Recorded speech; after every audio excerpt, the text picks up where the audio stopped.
Nathan line जो बहुत ज़बरदस्त बॉलर हैं और जिन्होंने दुनियाई क्रिकेट में अपने बॉलिंग की वजह से बहुत शोहरत कमाई है, उनका एक बहुत मॉडेस्ट और ज़बरदस्त बयान आया है, एक ट्रू जेंटलमैन बयान आया है। देखिए, रवि अश्विन के बारे में ये बयान है, लेकिन आप चेक करिए कि दोनों जो बॉलर्स हैं वो टॉप के ऑफ स्पिनर्स खड़े हैं इस टाइम पे। अश्विन ने अभी रिसेंटली जो है लाइन को भी ब्रेक किया और नंबर 1 बने हैं बहुत सारी चीज़ों में, लेकिन आप ये चेक करिए कि लाइन ने उनकी तारीफ में क्या बोला है। निथिन लाइन बोलते हैं कि मेरी प्रोग्रेस में अश्विन का बहुत बड़ा हाथ है।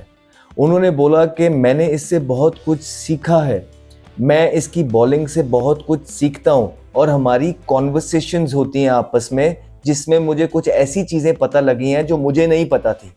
तो अश्विन को उन्होंने बहुत ज़्यादा क्रेडिट दिया है कि जिस देर वो अपने करियर के अंदर खड़े हुए हैं उसमें उनकी प्रोग्रेस में अश्विन का बहुत बड़ा हाथ था। देखिए, ट्रू जेंटलमैन है दोनों। अगर आप अश्विन की बात भी करते हैं तो अश्विन एक पढ़े लिखे इंसान है। बात करने से उनके पता लगता है कि उनके पास क्रिकेट का बहुत नॉलेज मौजूद है और over the years true servant रहे हैं भारतीय क्रिकेट के वो। और मेरा अभी भी ये मानना है कि अगर विराट और रोहित ना होते और ये थोड़ी सी जवानी के टाइम पे इनकी, तो अश्विन एक बड़े ज़बरदस्त लीडर के तौर पे सामने आना था रविचंद्रन अश्विन ने। ये मेरा अपना पर्सनल ओपिनियन है, गलत भी हो सकता हूँ। और जो उन्होंने over the years performances Bharat के लिए किए हैं वो किसी से ढकी छुपी नहीं है और एक अच्छे एम्बेसडर है। देखिए, जब दुनिया के वर्ल्ड क्लास बॉलर्स आपकी तारीफ कर रहे होते हैं और आपके बारे में अच्छे अल्फाज ले रहे हैं, और स्पेशली जब वो भी ऑफ स्पिनर ही और आप भी ऑफ स्पिनर हो, ये चीज़ जाहिर करती है कि आप में कोई ना कोई तो क्वालिटीज़ हैं जो आप पोजेस करते हैं। वर्ल्ड क्लास बॉलर तो रवि अश्विन डेफिनेटली हैं और उनकी एक क्लास ये रही है कि उन्होंने तीनों फॉर्मेट्स में अपना नाम बनाया है। उन्होंने अपनी बॉलिंग को इस तरह डेवलप किया जहां पे उन्होंने ना सिर्फ T20 के अंदर और ODI के अंदर टेस्ट मैचेस में भी अपना नाम कमाया है, जो कि ज़रा भी आसान होता नहीं है। बहुत सारे स्पिनर्स हमने देखे, even the great Shane Warne भी देखा, कहीं ना कहीं वनडे में वो स्ट्रगल कर जाते थे, लेकिन जो टेस्ट में उनका रुतबा था वनडे में उस तरह का नहीं हुआ। मैकगिल भी बीच में आए, ब्रैड हॉग भी आए, लेकिन कहीं ना कहीं ऑन एंड ऑफ कभी खेलते थे कभी नहीं खेलते थे और उनके दौर में बिल्कुल T20 तो डाई डाउन ही कर गई। लेकिन रविचंद्रन अश्विन एक ऐसे स्पिनर हैं जिन्होंने अपनी जवानी के अंदर ये तीनों चीज़ों को कॉन्कर किया। T20 में भी वो ज़बरदस्त बॉलर हैं और कोई भी कप्तान किसी भी टीम के अंदर उनको हंस के लेगा, ठीक है, क्योंकि वो बैटिंग भी बड़ी ज़बरदस्त करते हैं। वनडे के अंदर भी वो बहुत एक्सपीरियंस बॉलर है। उनकी जो गेम अवेयरनेस है, जो वो बैटर को जज करते हैं, वो गेम की सिचुएशन को जो समझना है उनका, उसके हिसाब से बॉलिंग करना, ये एक आर्ट है। और ये 3-4 जो क्वालिटीज़ हैं ये सब लोगों के पास नहीं है क्रिकेट के अंदर। लोगों के पास अक्सर बहुत पोटेंशियल होता है लेकिन उनकी गेम अवेयरनेस ज़ीरो होती है, मैच अवेयरनेस ज़ीरो होती है, जिसकी वजह से वो अपने पोटेंशियल को, जो उनके स्किल लेवल मौजूद होते हैं, उसको मैक्सिमाइज नहीं कर पाते हैं जितना उनके पास पोटेंशियल होता है। वो क्यों? क्योंकि उनके पास वो एजुकेशन मौजूद नहीं होती, उनके पास वो अवेयरनेस मौजूद नहीं होती। लेकिन रविचंद्रन अश्विन की awareness, match awareness, game awareness, even though उनकी फिटनेस वो कमाल की थी, जिनकी वजह से उन्होंने जो अपना स्किल सेट था उसको मैक्सिमम ऑप्टिमाइज किया, मैक्सिमम तरीके से यूटिलाइज किया और अपने मुल्क के हाईएस्ट लेवल पे काम आ सके। ये क्रेडिट सिर्फ और सिर्फ रविचंद्रन अश्विन का है। ओवर द इयर्स उनको इस तरह के कैप्टन मिले, जिस तरह MS धोनी थे। MS धोनी उन पे बहुत रिलाय करते थे। जब अश्विन यंग आए, नए नए आए, आके परफॉर्मेंस की और धोनी को यंग प्लेयर्स चाहिए थे, टीम में पढ़े लिखे प्लेयर्स चाहिए थे, तो उनको अश्विन मिले और अश्विन ने धोनी को निराश नहीं किया, परफॉर्मेंसेस करके दी। और जब आप किसी कप्तान के लिए परफॉर्मेंसेस करते हैं, वो कप्तान फिर आपके बुरे टाइम में आपके साथ शाना बशाना खड़े होते हैं। यही एक गैरतमंद इंसान की निशानी होती है, जो धोनी हमेशा अपने यंगस्टर्स के साथ खड़े रहे, चाहे वो जडेजा थे, चाहे कोहली थे, चाहे राहुल थे, चाहे वो अश्विन थे, चाहे खड़े रहे। वो बड़े लोगों को उन्होंने बुरे टाइम में साथ दिया। तो उसके बाद हमेशा, या जब एक आधी दफ़ा इन पे पैचेस आए, वे रुके नहीं, रुकने का नाम नहीं लिया। टेस्ट मैच में इन्होंने नाम बनाया, वनडे में नाम बनाया, T20 में नाम बनाया और आज ऑस्ट्रेलियन साइड के नंबर 1 बॉलर जो स्पिनर है नेथन लाइन, वो बोल रहे हैं, जिनकी खुद इतनी परफॉर्मेंसेस हैं कि उनके अगर रिकॉर्ड्स गिनवाने में आए तो शायद बड़ी देर हो जाए और हमें उंगलियों पे उनके रिकॉर्ड्स याद भी नहीं होंगे। वो बोल रहे हैं बॉर्डर गवास्कर सीरीज से पहले कि अश्विन जो है, मैंने अश्विन से बड़ा कुछ सीखा और मेरी ग्रोथ में अश्विन का बड़ा हाथ है। और ये कब बयान सामने आ रहा है, जब इनकी जो most heated trophy border Gavaskar series है वो मंजरे आम पे आने वाली है। चंद ही रोज रह गए हैं इस सीरीज के अंदर और ऑलरेडी बहुत ज़्यादा हाइप मची हुई है और दोनों तरफ से प्लेयर्स के ऊपर प्रेशर होगा। वहाँ से कमिंस का बयान आया कि मेरा ख्वाब है कि मैं बॉर्डर गवास्कर सीरीज जीतूं। वो कहते हैं कि अगर मेरे करियर के अंदर वर्ल्ड कप भी आ गया, कोई चीज़ मिसिंग है तो वो बॉर्डर गवास्कर सीरीज है। और वो कह रहे हैं कि मैं बहुत होपफुल हूँ कि इस दफ़ा जो है ये जो एक मिसिंग मेरी गैलरी के अंदर एक सेवेनियर जो मिसिंग है, एक ट्रॉफी जो मिसिंग है वो बॉर्डर गवास्कर है। तो मैं इस दफ़ा लोग बहुत ऑप्टिमिस्टिक है।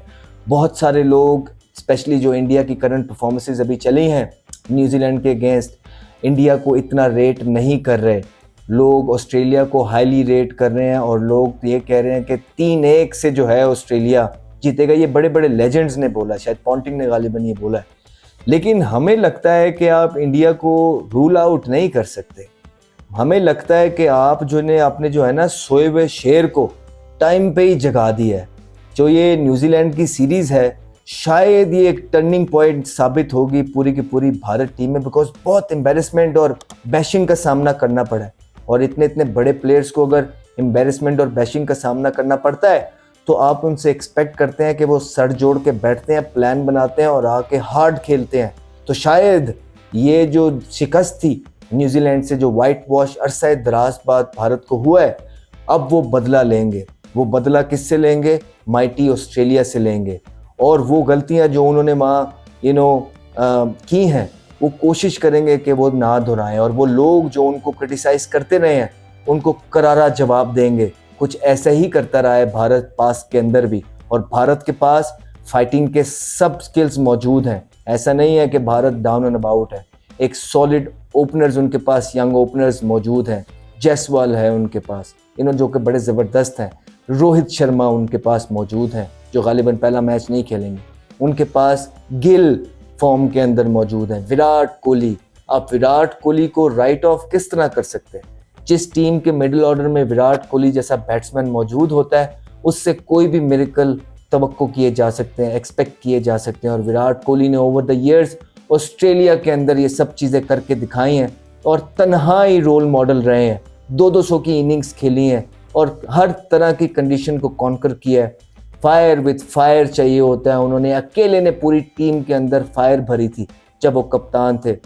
स्लिपों में भागते हुए नजर आए, पिचों के ऊपर छलांगे लगाते हुए नजर आए, आंखों में आंखें डालते हुए नजर आए, कप्तानों के साथ पंगे लेते हुए नजर आए। उन्होंने भारत की टीम में एक ऐसी जान भर दी थी जो कि ऑस्ट्रेलिया पे भी भारी बन गई। तो क्या ऑस्ट्रेलिया इस दफ़ा भारत को हराने में कामयाब होगा जिसके अंदर ये सारी क्वालिटीज़ मौजूद हैं? और अगर इस टाइम पे आप किसी टीम को फैंसी करते हैं कि ऑस्ट्रेलिया के अंदर जाके कोई ऑस्ट्रेलिया को टेस्ट के अंदर हराएगा, तो वो कौन हो सकती है? वो साउथ अफ्रीका हो सकती है, मेरे ख्याल से अभी नहीं हो सकती। वो वेस्ट इंडीज़ हो सकती है, वो नहीं हो सकती है। वो कौन हो सकता है? वो सिर्फ अभी एक ही टीम हो सकती है, वो भारत है। तो भारत को जो लोग 3-1 से रूल आउट कर बैठे हैं, वो ये बात याद रखें कि भारत को जब जब लोगों ने रूल आउट किया है, भारत ने ऐसा वार किया है कि लोगों की आंखें खुली की खुली रह गई हैं।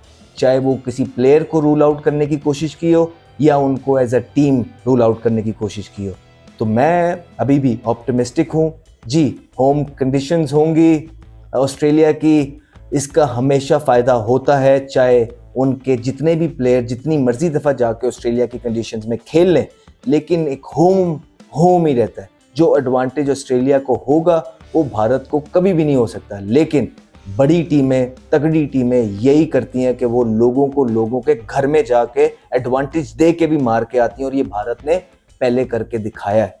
तो अब देखना ये है कि इस ऑल हीटेड सीरीज के अंदर, बॉर्डर गवास्कर सीरीज के अंदर, क्या ऑस्ट्रेलिया और पैट कमिंस अपना ख्वाब पूरा करने में कामयाब होते हैं या भारत एक जख्मी शेर की तरह रोड करता हुआ आता है, धड़ाता हुआ आता है और पंजे से घायल करता है ऑस्ट्रेलिया को पहले मैच के ही अंदर। पहले मैच से टोन सेट होगी जो कि बहुत इंपॉर्टेंट मैच होगा। अगर भारत किसी तरीके से वो पहला मैच जीतने में कामयाब हो जाता है तो ऑस्ट्रेलिया की टीम बहुत अंडर प्रेशर होगी और अगर ऑस्ट्रेलिया भारत एक जख्मी शेर को मारने में कामयाब हो सकता है तो फिर भारत बहुत ज़्यादा अंडर प्रेशर होगी। एक बहुत एक्साइटिंग और ज़बरदस्त सीरीज़ आने वाली आगे, जिसका हम सब एज अ क्रिकेट फैन बहुत बेसब्री से इंतज़ार कर रहे हैं और देखना चाहते हैं कि इस टाइम दो बड़ी टीमें जो ऑस्ट्रेलिया और भारत की टीमें जब आमने सामने आएंगी तो हर चीज़ का बहुत मज़ा आएगा, चाहे वो ब्रॉडकास्टिंग है, चाहे वो कमेंटेटर्स हैं, चाहे वो मैच के अंदर प्लेयर्स की एफर्ट है, पूरी एंटरटेनमेंट पैसा वसूल होता है इनके टेस्ट मैचेस से। तो मैं भी बहुत एक्साइटेड हूँ, आई एम श्योर आप सब भी बहुत एक्साइटेड होंगे और इस सीरीज़ का बेसब्री से इंतज़ार कर रहे होंगे। मुझे पर्सनली लगता है कि ये सीरीज़ विराट कोहली की सीरीज़ होने वाली है। मुझे लगता है कि विराट कोहली जिस तरह की एफर्ट्स और ट्रेनिंग यहाँ पे कर रहे थे, यहाँ पे तो उन्हें पे ऑफ नहीं की चीज़ें, लेकिन ऑस्ट्रेलिया के अंदर जो कि उनकी फेवरेट ग्राउंड्स हैं, उनके मेमोरेबल सेंचुरीज वहाँ मौजूद हैं, जिस तरह अकेले ही तरह तन्हा उन्होंने भारत को पहले भी जितवाया, इस दफ़ा फिर वो कोई अपने बल्ले से ऐसी मिराकुलस चीज़ें करेंगे कि ऑस्ट्रेलिया और ऑस्ट्रेलिया के साथ पूरी दुनिया देखती रह जाएगी। I am really optimistic, let's see what happens. आप भी इंतज़ार कीजिए, हम भी इंतज़ार करते हैं। Stay tuned. And he's got pumped for a big one. Talented young man, Ahmed Shahzad.